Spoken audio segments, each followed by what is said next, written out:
ay kasama ko pa sa Senate of the Philippines. Ang aking kaibigan, ang aking kumare, Senador Amy Marcos.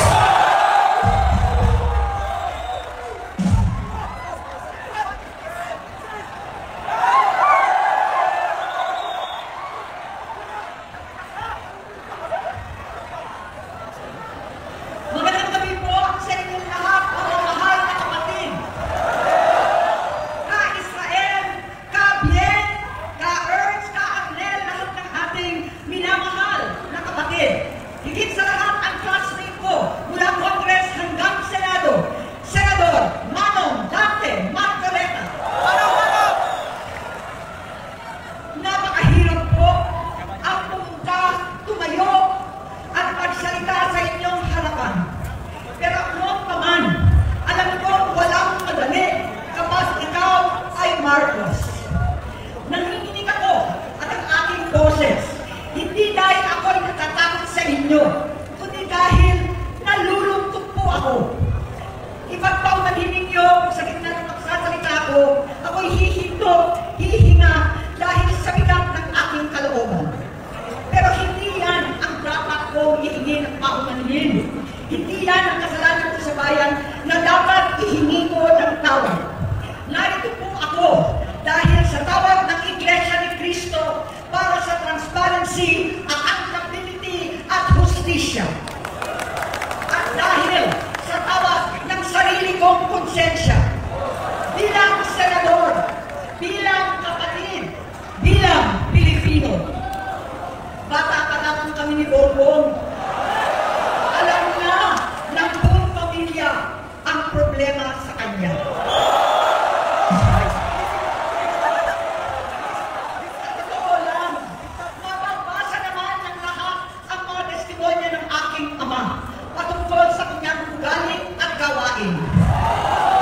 Noon, dahil may tatay pa kami, hindi ko pa siya responsibilidad. Noong tumatanda, ay mas naging nakakabahala. Batid ko na nagda-drug siya.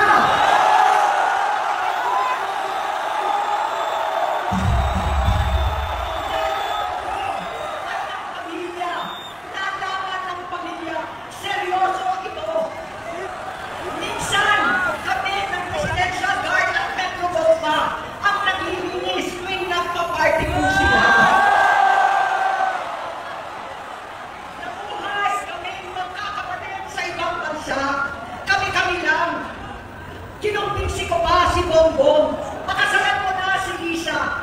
Naisip ko noon, kapag nag-asawa siya, malalagay na sa tahimik at magkakaroon ng direksyon. Ang laki ng pagkakamali ko. Mas lumala ang kanyang pagdulong sa droga. Dahil parehas pa na silang mag-asawa.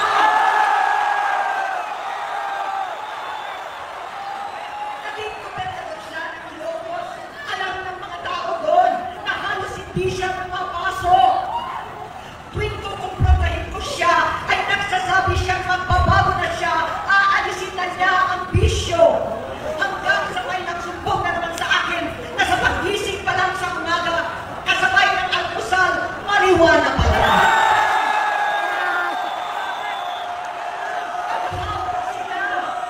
Lahat sila nag-iinom na gumagamit ng cocaine.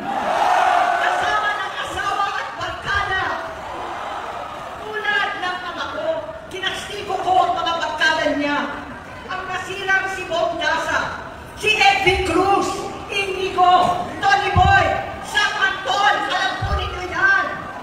Paano nagre-resign na sa takot ang mga pulis nila at staff dahil sa lumalalang bisyo. Inayos ko sila dahil gusto niyang ituwid ang buhay niya, gusto niyang mag-vice-presidente. Hindi siya pinalad at lalo nagkaroon ng oras para sa bisyo. Simula noon, naging malabo sa amin ang lahat. Kaysa mag-away, bigla na lamang lumayo ang loob namin sa isa't isa. Noong 2016, kasabay ng kampanya ni dating Pangulong Duterte laban sa droga, lumabas ang pangalan ni Bongbong sa listahan. Nakasama siya sa listahan ng mga celebrities, mga artista, Maricel Soriano at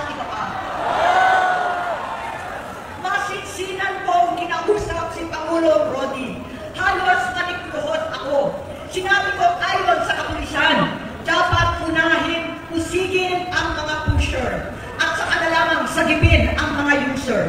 Naligtas si Bongbong. Labis ang takot ko at pag-aalala. Kinausap ko siya at nagsabi siyang talagang siya ay nagbabago na. Uli at lagi, hindi ako nawalan ng pag-asa. Ako ay naniwala ulit. Mula noon, ang natatanggap ko na lang na balita tungkol sa kapatid ko ay regular na magpapadoktor. Kaya kumarma naman ako. Inisip ko, totoo, dahil nakopera na ang tuhog niya sa gout. Siguro, totoo na ito. Hanggang nito, nalaman ko na tuloy ang paggamit niya sa mga party na karapalan ng hahain ng droga. Pinagmamalaki pa ng mag-asawang kaya nila ang microdosing ng cocaine. Hani-haniin daw para 4 na beses sa isang araw. Hindi mabibisto. Ang pagpapadoktor, pinalabas nila ang pag-stem cell. Nagpapalit daw ng dugo, nagpapa-blood transfusion. Kaya raw, hindi ko maintindihan ang pinagsasabi. Noong 2021, kahit papano, nakikita kami at nagkakausap, sumamba siya sa aking talagang hinitunan niya.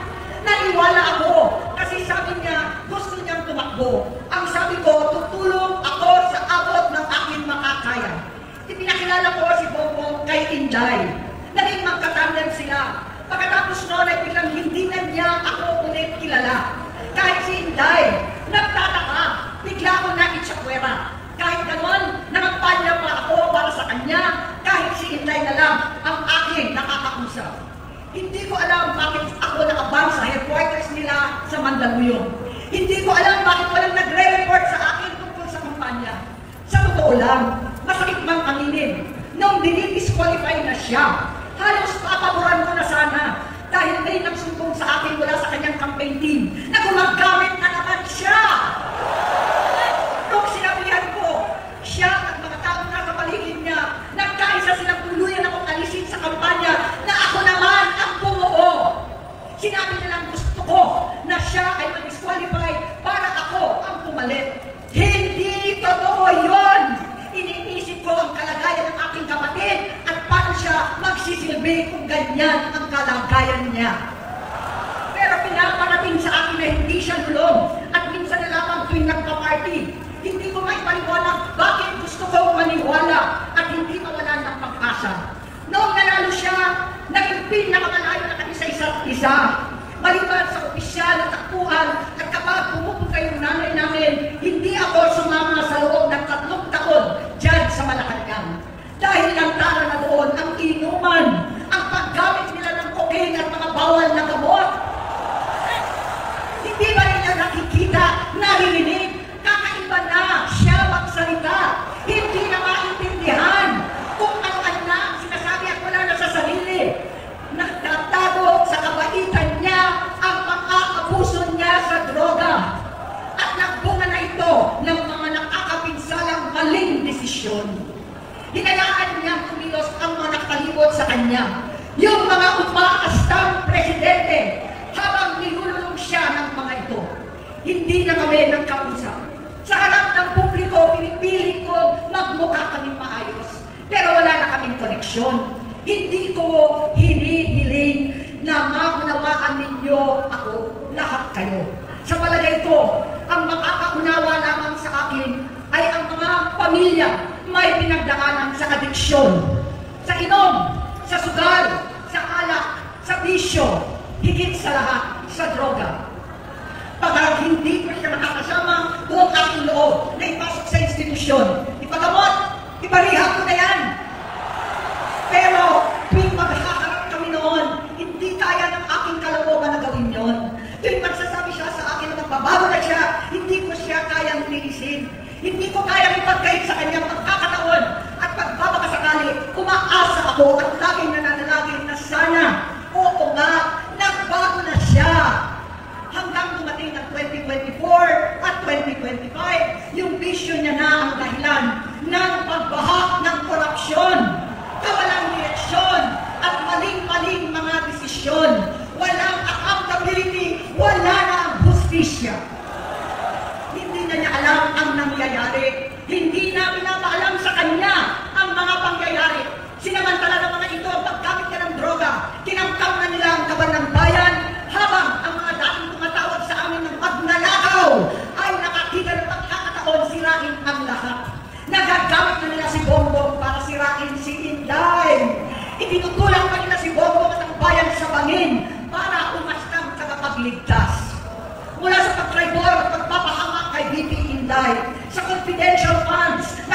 tutusin ang galing naman sa opisina ng Pangulo hanggang sa pagpadukot sa dating Pangulong Duterte para itago na lamang sa ibang bansa. Ang kabaitan ni Bongbong ay naging kalupitan. Karapalan niya ang pagkakikip sa kanya ng mga nasa Congress, sa Senado, mga miyembro ng kabinete. Kitang-kita na ng taong bayan, wala nang puwang ang kahihiyan. Para bang nauulit ang bamukot ng kasaysayang dinanas namin noon.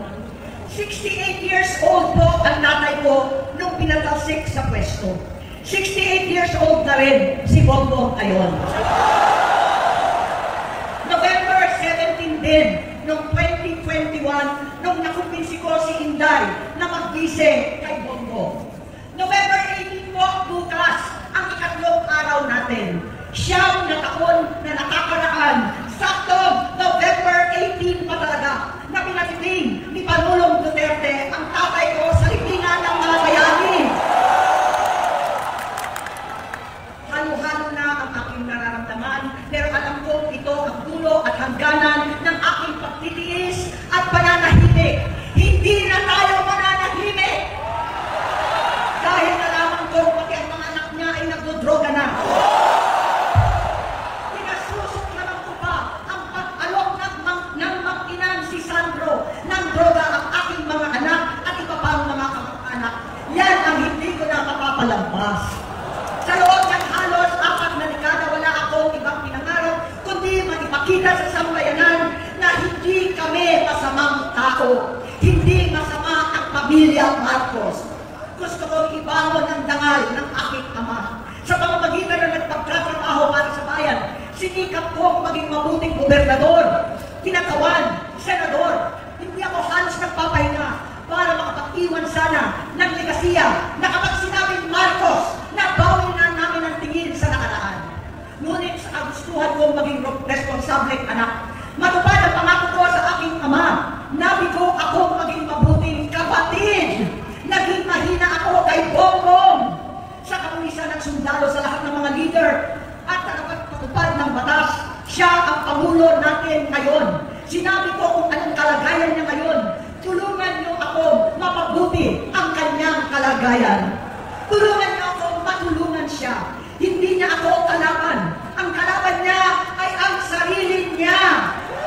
At nadadamay ang bansa sa laban na yan. Bilang senador at lingkod bayan, batid ko ang mga problema at gaya ng bayan, alam ko rin ano ang solusyon. Sa pagkakawatak-watak, patuloy na pamumulitika, pagnanasa sa kapangyarihan ng mga talunan naman, kaguluhan sa Mindanao, alanganing giyera sa China at Estados Unidos, kawalang pananagtan sa flood control scam, karapalan, kahiman, panggigimit sa hindi kaalyado, pagkakanulo sa kapwa Pilipino, pagsakit sa dating Pangulong matanda may sakit upang ihagis lamang sa bansang dayuhan, pagsagsan ng piso, paglaganap ng gutom, paghihingalo ng ekonomiya, at pagsasawalang bahala sa taong bayan.